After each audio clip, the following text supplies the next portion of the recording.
Welcome back to another episode of Cardistry News. A lot has happened the last 2 weeks, so let's get straight into it. Our first story comes from Block Playing Cards. They have now released a special edition of their plush deck in collaboration with Art of Play, but with a special upgrade to the tuck box. It features this fuzzy plush texture to accentuate the plush name. It also comes with a gold embossing featured on the tuck. The release date was not yet announced on Instagram, but the deck is actually available on the Art of Play website. On the topic of special edition of existing decks, Odyssey has announced that they will have a release of an improved version of the Odyssey Boreal, but with changes to the faces of the cards. There isn't any confirmed date for the release, but we will be sure to update you guys once it's announced. Next up, we have a pretty controversial story regarding Halo playing cards. For those that are unaware, Halo playing cards first revealed their deck design to the public on May 12th, but it didn't gain much traction. After a few promotional pictures, people started calling out how it looked similar to Orbits, calling them Orbit rip-offs. Halo playing cards soon addressed the backlash, showing proof that their intentions weren't to copy off Orbits, showing us the process of designing the deck. The criticism still didn't stop, and after the community's feedback, Halo playing cards did change their deck design. The new design has yet to be finalized, but they did release photos of their ideas, receiving new ideas from the community and acting on the feedback. On a less controversial and more wholesome note, this week we saw the return of Who is the Cardist. For context, Who is the Cardist is an Instagram page that features underground, less well-known cardists.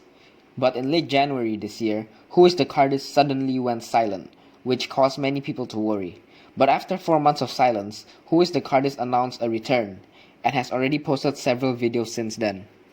Our next story comes from Lotus in Hand. If you've been following our Instagram, you would have seen this post we made, where we pointed out that Lotus hit a release date in the video Power Play. At the time, it was anyone's best guess what it meant, but apparently, it was meant for a secret drop for the Arctic Echoes. Lotus did not mention anything about the drop on their Instagram or their YouTube, and secretly just added the product listing onto their website. The cards are now sold out, and we don't know how many of them exist. The next few stories will be related to the current ongoing Black Lives Matter movement, and we will start with the FONTAINE controversy. Zach, the person behind FONTAINE cards, posted a series of stories, as well as a few posts on the FONTAINE Instagram, voicing out his opinions on the situation. But when a few people disagreed with his opinions, Zach publicly put their profile on the FONTAINE story, calling them bozos and losers, and then blocking them. This caused some backlash from the community, as a lot of people have been blocked by Fontaines for having different opinions. What are your thoughts on this? Let us know in the comments. Although the situation was seen as negative from some of the community, Zach did in fact prove that his actions come from good intentions.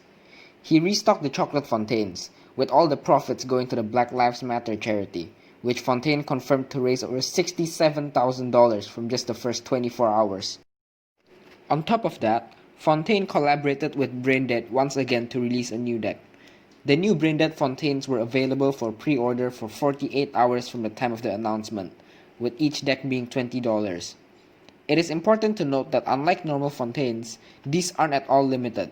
As long as a pre-order is placed within the 48 hours, you will get a deck.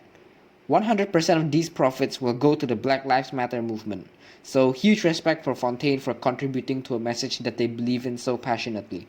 But Fontaine isn't the only company taking action for the Black Lives Matter movement. Anyone Worldwide has also taken part in helping the cause by releasing a pre-order, also with a 48-hour window for the purple cap logos, with the profits all going to the Black Lives Matter charity. Other independent role models in the community are also taking part by contributing to the cause in other creative ways besides releasing a deck of cards. James Chesmore released a tutorial bundle called Empathy, and to get the bundle, people would have to donate any amount to any Black Lives Matter charity, prove it to James, and the bundle will be given by email. Burger also hosted a charity stream on Twitch, featuring big names like Jaspers, Lars, Salvador, Samuel Pratt, Shivraj, among others. All the stream donations are for charity, and the stream ended up raising over $2,800. Sip also announced he will be lowering the prices of his existing bundles to get more people to buy them, and that he will also be donating all the money to the charity. That about sums up everything that happened in the community the past couple weeks. But we want to thank you all for taking the time to watch our video. If you like our content, and want to see more of it, be sure to subscribe, hit the like button, and leave a comment down below as it really helps recommend our videos to more people. For now, we wish you all a great week and we'll see you next time.